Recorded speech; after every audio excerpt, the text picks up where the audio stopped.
Hey, I'd like to welcome you to another episode of Mission Matters. My name is Adam Torres, and if you'd like to apply to be a guest on the show, just head on over to missionmatters.com and click on Be Our Guest to apply. All right, so today I have Meredith Falvo on the line, and she is Head of Business Development over at Gazelle Global Research Services. Meredith, welcome to the show. Hi, thank you for having me. All right, Meredith, so excited to get into today's topic and to learn more about Gazelle Global. But before we do that, we'll start this episode the way that we start them all, with what we like to call our Mission Matters Minute. So, Meredith, we at Mission Matters, we amplify stories for entrepreneurs, executives, and experts. That's our mission. Meredith, what mission matters to you? I would say the mission that matters to me most from a professional standpoint is to be the backbone of good research, to support, more importantly, to support research that adds value to the world. It's awesome.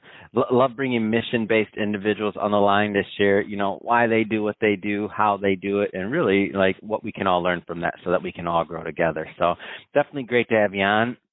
And I guess just to kind of get us started here, I mean, what led you on this journey to, Gazelle Global and really into the world of research? Like, how did you get started? Oh, wow.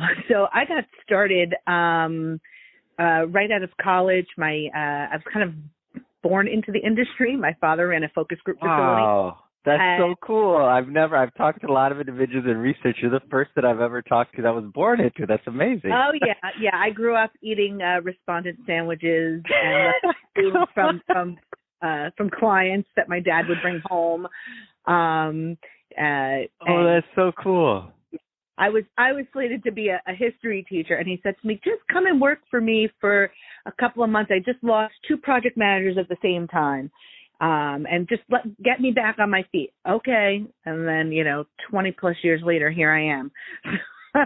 Wow. So I feel like, and correct me if I'm off on this, but you have maybe a little bit of a different lens in which you kind of view the world, because you've always been on that other side of it and seeing like how, like digesting, I shouldn't say view the world, but like the way you digest information, it's probably unique. Am I off on that? Oh, no, absolutely. There's times where, like even as a kid, I'm looking at packaging and looking, because my dad was he always liked to talk about it and explain like what it is they did. And he got his start working for IBM on a product line. So, he, from a very early age, he was always talking to me about, what market research is, how it's different from marketing. I got that education pretty early on. Wow, that's amazing. I can't even imagine what the in a good way, by the way, like the dinner table conversations around the holidays or things like that, and new products, and to grow up around that. I've had a lot of entrepreneurs, a lot of different individuals, and some I like to always picture what the dinner time table must have looked like as a kid, and you're over here learning about market research. That's great. My dinner table, I come from an Italian American oh my family. Gosh. Oh, so delicious. the dinner table was always it was some market research based, but it was always food. So let's that's amazing. Thank you for sharing that. Let's go a little bit further into just kind of the idea. Maybe help us understand, the difference between market research, marketing, and really how this. There's a lot of business owners, a lot of entrepreneurs, a lot of executives that listen to this. Like how should they be viewing this? Right. So market research is a different animal from marketing. I mean, we work alongside of marketing, and a lot of the data and the understanding, is pulled from market research, and marketers use that information, right, to target their audience. But marketing is such a broad term. Market research, we're really delving into why the product is used the way it's used, why, who's using it, are they using it to the way it was made to be used, right? Sometimes we get in there and we figure out, hey, product X was used just like a drug. It was used to treat something, and they're using it in a different way. And now with as our country has become more multicultural, and marketing has become and rightfully so more multicultural. I say that America is it's a melting pot, and so now they're marketing towards different ethnicities that you didn't see before, which is a great thing. They're tapping now. You're able to tap into audiences that and really appeal to them, to their traditions, to their to what their life is on a daily basis. It's not a one size fits all kind of thing, and you wouldn't know that unless you did research. And so what is and I just want to get a feel for this. So is market research and what you do, is that appropriate only for enterprise level clients? Does middle market play a role in here, or is this even trickle down to the small businesses? Like, maybe give us a flavor for who Gazelle Global best serves. Yes. So absolutely. We service all the way from enterprise all the way down to small business. I had a conversation with a small business owner just last night, wanting to break into open up a second business line. And we were discussing where research would fit in to her journey. And she was at the very, very beginning stages, and she decided, all right, well, we spoke about it and decided that once she's ready to pull the trigger, then we'll do, we don't need research before, we need research. Once she decides that she's going to open her doors, now we're going to be doing research. This was for a small rental agency, vacation agency. So she wanted to understand her, what owners want when they're renting, what renters want when they're renting a vacation home. So it can go from small business to that, like a mom and pop, all the way up to, to the enterprise level, and every industry in between. So, market research is done in the financial sector. It's done in pharmaceuticals. It's done in consumer packaged goods. Every product or service should do at some point research.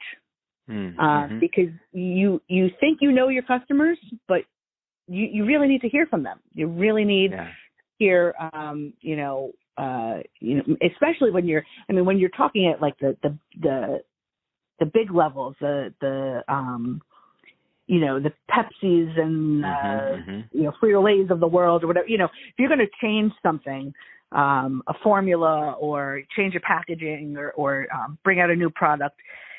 It's a hell of a lot cheaper to do research to figure out if that's going to work than roll it out and it fail.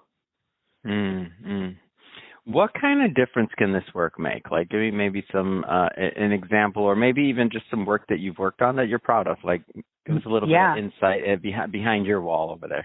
Yeah, absolutely. So, you do work.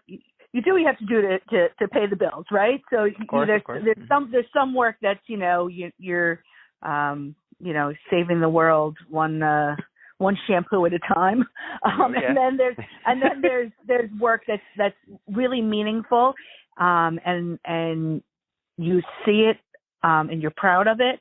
Not that I've worked on stuff where I walk down the grocery aisle and I see a new packaging and I'm like, hey, I had a hand in that, right?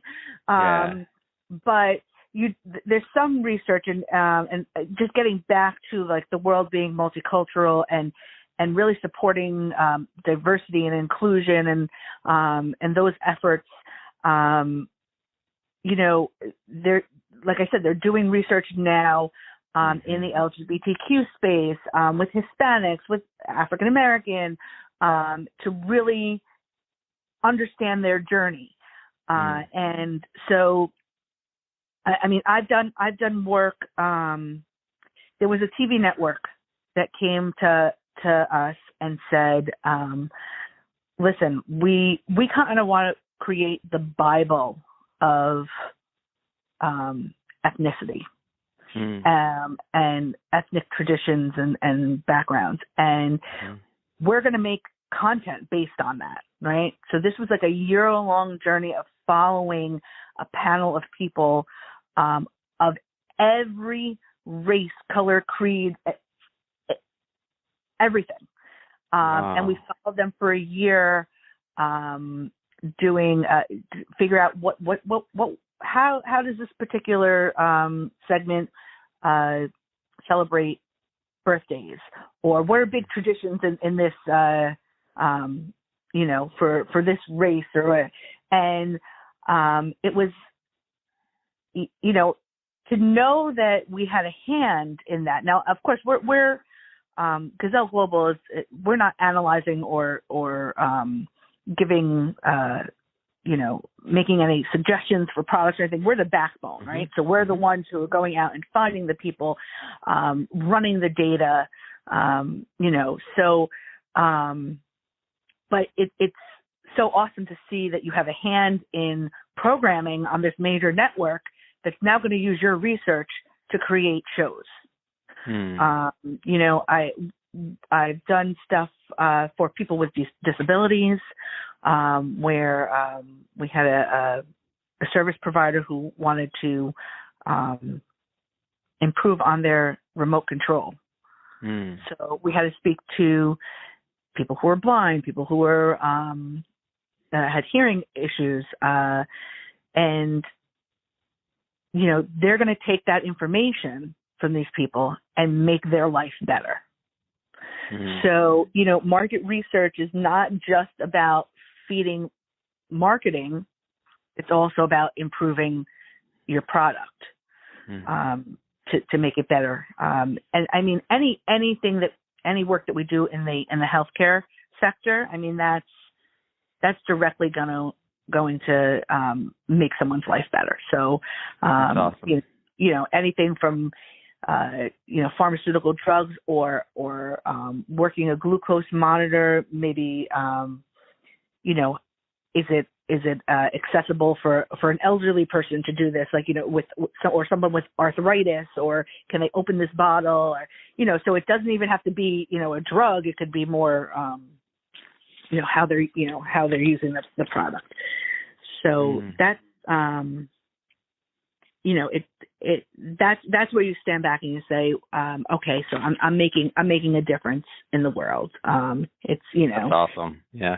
It's a great story, and it's interesting to me to see, because also just circling back to the example you talked about a moment ago about the woman who I believe you said, she's saying, okay, if she's going to launch this, then she'll start doing the research. There's also the component there, the ROI component of not going down the wrong rabbit hole, right? And saving yourself some time. And I can just imagine, as you're explaining this, I'm like, man, if I could go back to when I was just starting, I'm like, man, that would have been valuable information. Probably would have saved us some time and some money along the way. Can you maybe talk a little bit about that part of it? Yeah, absolutely. I mean, you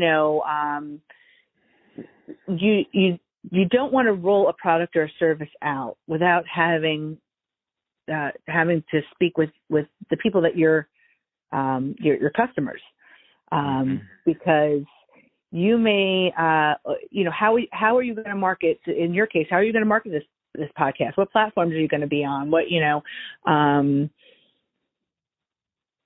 Without that, I mean, you could post to platforms that no one's, listening to, or only a certain percentage of the population, or, so yeah, you want to make sure. And that's what she said to me. She said, Meredith, listen, I want to do this research. She's like, but, I don't want to just put money in and break even on this. I want to see, I want an ROI. My ROI has to be good enough to do this research. And, and that's why I told her, you need to get the ball rolling, get a couple of clients under your belt, and then let's do some research. So you can market yourself appropriately. but yeah, you never want to just throw something out. Like, do you remember when Coke changed their formula? Oh yeah, that was a big one. That's a big one. Okay. Yeah. Yeah. How expensive was that mistake? That Right? was a big one. Mm-hmm. That was a big one. Had they done their research, and maybe they did. Maybe they did. I'm Sure.